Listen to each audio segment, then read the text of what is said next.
What's up, gamers? DreamcastGuy here, talking today about the Battlefield 2042 beta, because it is such an impressive feat. How big this game is, how fun it is to play, and how much it completely just destroys Call of Duty. Now, before we get into that, please like this video and subscribe if you haven't already. If this video happens to hit like 4,000 likes, I'll be giving away a copy of Battlefield 2042 when it comes out. But let's start talking about why this is such an impressive feat. So I've played about 7 hours of Battlefield 2042 so far, and every aspect of it, from the time to kill to the map layout to the impressive array of crazy freaking environmental details, this game is crazy good. I mean, I'm sorry I'm just hyping it up so much, but already I'm totally blown away. Now, initially, before Battlefield 2042 came out, I was a bit skeptical of it, mostly because we now know that this is not going to have any sort of single-player experience. There's no campaign,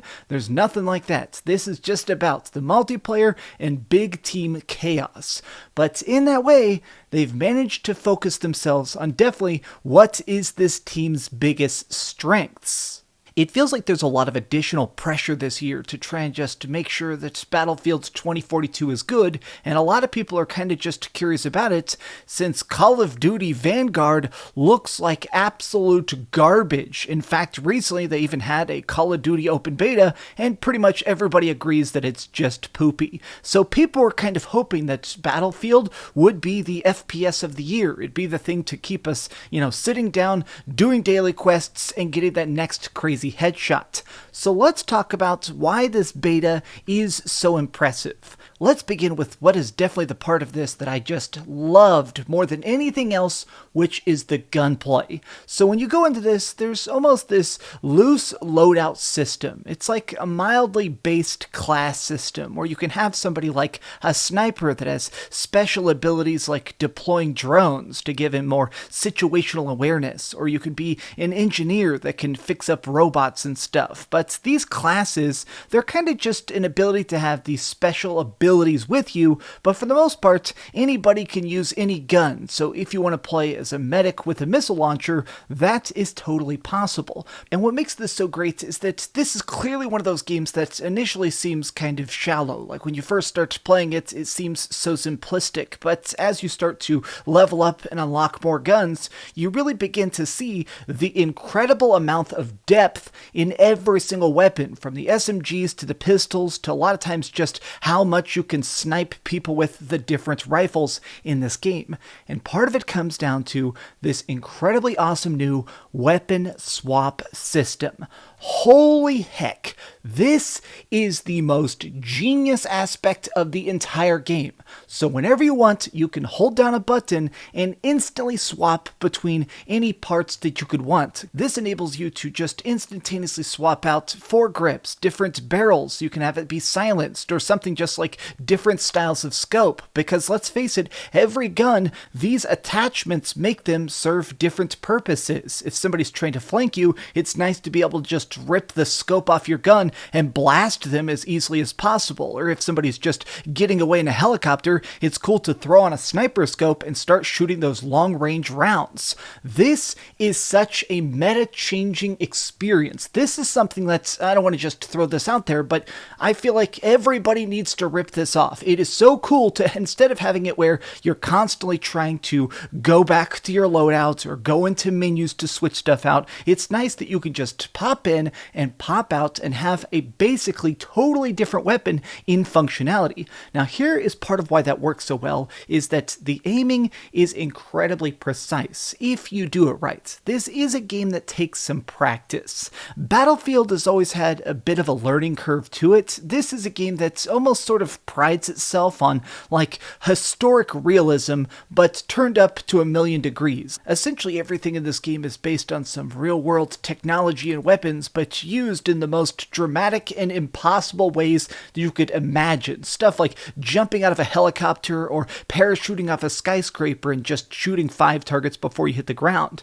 Now, I'm sure you're going to notice this. The time to kill is extremely short. Like a couple bullets puts down anybody. So in this game, accuracy is totally king. Like whoever typically lands that first good shot is typically the person still standing when the gun smoke settles. Now I want to talk a bit more about this map and the vehicles themselves. So this is a very, very big map. This is currently just day 1 of the closed beta, or maybe technically this is the open beta day 1, but the way this works is this is a huge piece of a peninsula called Orbital. Now in this map you have access to this giant triangular shaped zone, and in this there's a series of rockets, a skyscraper, and a couple tiny outposts. Now this is a pretty gigantic map. In general, Battlefield loves to have huge simulation style map, and this one is no different. It's nice that you can just hide in bushes or blow up walls with the destructible environments, or steal a vehicle and just fly around in a plane.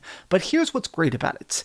I think that this map is just so high budget. That feels like a weird way to compliment something, but honestly, every aspect of this is so freaking well modeled. Like this is a humongous building, and typically if this was a more low budget project, you'd probably just have the top floor and the bottom floor actually playable. There'd be like an elevator that takes you to the top. But since this is a company that has pretty much infinite budget, every part of this building is explorable, it's constructed. You can go into the basement and get in shootouts. You can just go up these zigzaggy stairs and see all the different layers of spots where people can hide and snipe or just try and blast you in the back with a shotgun.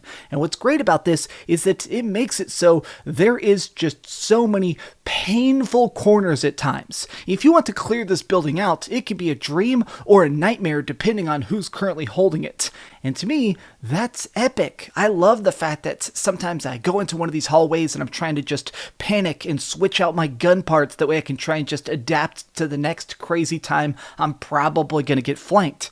And live or die, it's such an exciting experience. Now, with all the positives being said here, we do need to talk a bit about the negatives of this. And the biggest thing is definitely the fact that this is a very unstable build of the game. Like there's just tons of visual glitches, from the skybox turning off, so essentially just the ceiling becomes black, things like blinking assets. I've had things just teleport into and out of existence. I've had characters die but keep standing up. Almost every aspect of this seems to be able to break, and I think this also leads to this weird amount of rubber banding. It feels like the servers are trying to lag. Every match of this is 128 person multiplayer, which is some crazy scale, and it seems like the ability to have the server to simulate where we're all at, what we're all doing, and rendering every function we're trying to do is kind of glitching stuff out. I'm not sure if this is something that even can be fixed,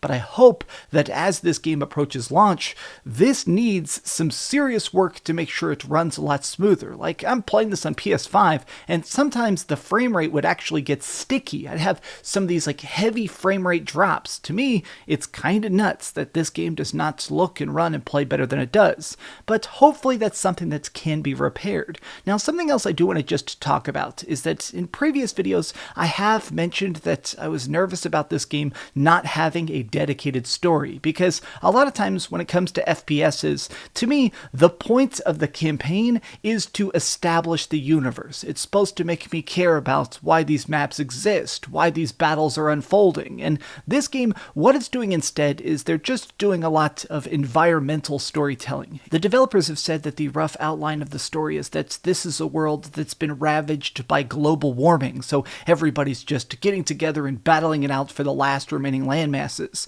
And while you're exploring even the singular map that we have in the beta, you can see the details of this. There is stuff like this parking lot that's sinking into the sea, and nobody's even trying to move their cars. People have just abandoned the entire area in an effort to just escape this this turmoil. I mean, some of this stuff is just so nice, but something else that's cool is that there could be these huge mega tornadoes that spawn. Now, personally, even in all my 7 hours, I actually haven't gotten one of these to show up yet in my map, but people have been posting clips of doing things like sniper rifle headshots from inside a tornado. This thing can also suck up vehicles and stuff. That's pretty neat. Now, the last tiny gripe I have is that these vehicles still feel extremely weird to fly around in. Like, the jet feels overly powerful. Like, anything that's in the air, like even the helicopter, it is just so freaking bizarre to try and just get them to move and operate the way you might be imagining. Like, sometimes just getting across the map in a freaking air vehicle can be a bit of a pain. Now, I'm not sure what problem that is. Maybe it just takes 10 or 20 hours of practice to get good at it, but right now, I wish the vehicles were a little bit more approachably cruisable. Well, guys, this has just been some off-the-cuff thoughts because honestly, I'm so impressed with the Battlefield 2042 beta. This feels like Battlefield 3, and I am extremely happy about it. But what do you think? Have you had a chance to try out the Battlefield 2042 beta? Have you decided to check out the game yourself, or are you waiting to see if it gets a couple more patches? Tell me your thoughts in the comments down below, but additionally, also do me a favor and subscribe if you haven't already. Please do me the biggest favor of all, and keep dreaming. Pew pew! Thanks so much for watching that video. If you want to see something else, you can always click this link to see what I put up last, or, subscribe and see what's coming up next. Also, I promise that whatever I do, it'll try not to suck.